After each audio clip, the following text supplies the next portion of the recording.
Welcome in, Edmonton Oilers fans. It's another episode of the Rush Hockey Podcast. My name is Sam, and I want to start off by saying thank you to each and every single one of you that have been viewing the videos here on the YouTube side and liking and commenting on some of the posts that I've been making. So I really, truly appreciate that. Today, we are going to be playing against Nashville in the Music City. The Edmonton Oilers going for the second win of the season, and Nashville, surprisingly enough, is going for their very first win of the season.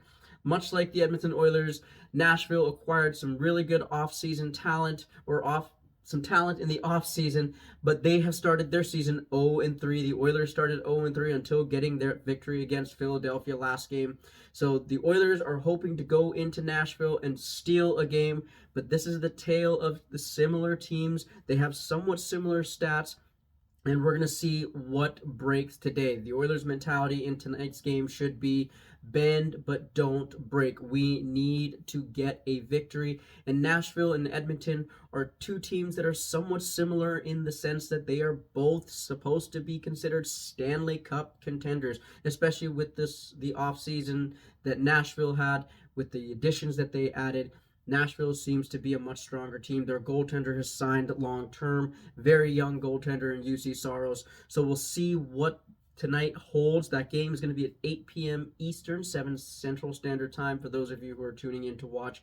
But I'm excited as an Edmonton Oilers fan to watch the Oilers play against this powerful Nashville team.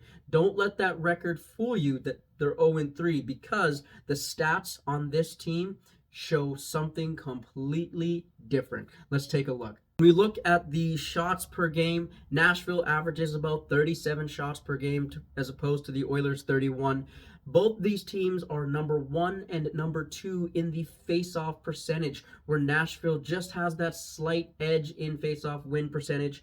The power play percentage yields a little bit more to the Oilers' side, but not very good considering it's at the bottom of the league. These two are actually probably at the bottom half of the league when it comes to power play percentage. The penalty killing, Nashville has dominated the penalty kill. The Oilers' penalty kill hasn't really found its footing yet, although that last game could have shown signs of it actually getting together.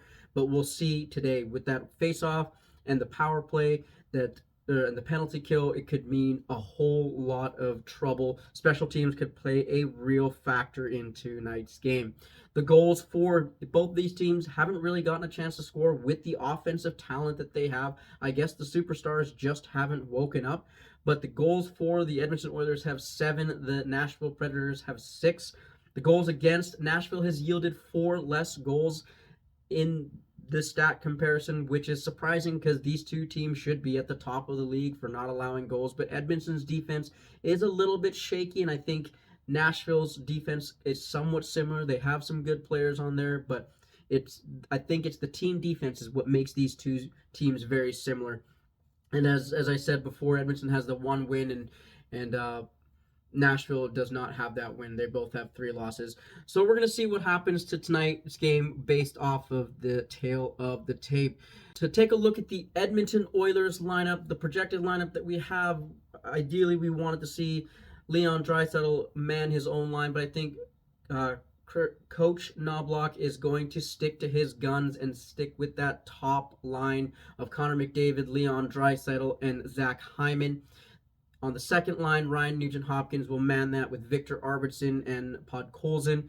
Jeff Skinner with Adam Henrique and Connor Brown, believe it or not, has actually looked really good. I personally would love to see Jeff Skinner on the top line, but him on the third line right now at $3 million, he's doing really good, so I'm not going to complain about that. Derek Ryan, Corey Perry, and Matthias Janmark are going to be your fourth line. This is the line that I find very shaky. Yes, Matthias Janmark is good. Corey Perry has flashes of being really good and some of his older self, but it's that center position that I'm not very confident in with Derek Ryan being there, but I'm just a fan. What do I know? That's how it's set up. On our defensive side, we have Matthias Ekholm, Evan Bouchard, Darnell Nurse playing really well with Troy Stecher. I think that's a good combination. Brett Kulak and Ty Emberson are fitting well as well as a pairing for that final pairing for the Oilers. And the goaltenders are Stuart Skinner and Calvin Pickard. I'm hearing that Calvin Pickard might actually get the start tonight, but I'm not quite sure. So I'm slating it as Stuart Skinner to actually get the start. And then we obviously know Evander Kane and Matt Savoy Evander Kane's on the IR and Matt Savoy is in the waiting. Hopefully he gets called up.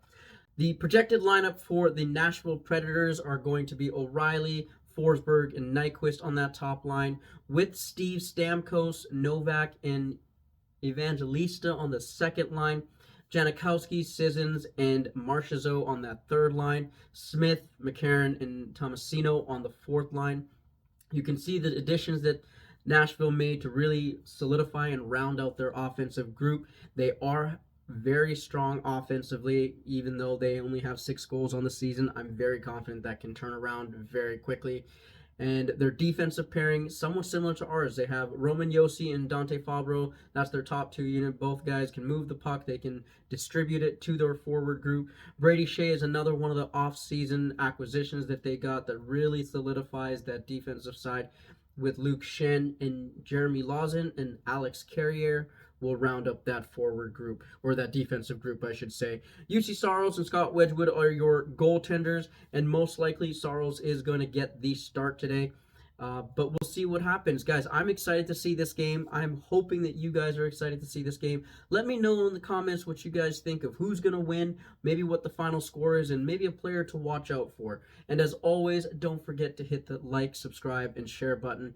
I will see you guys after the game.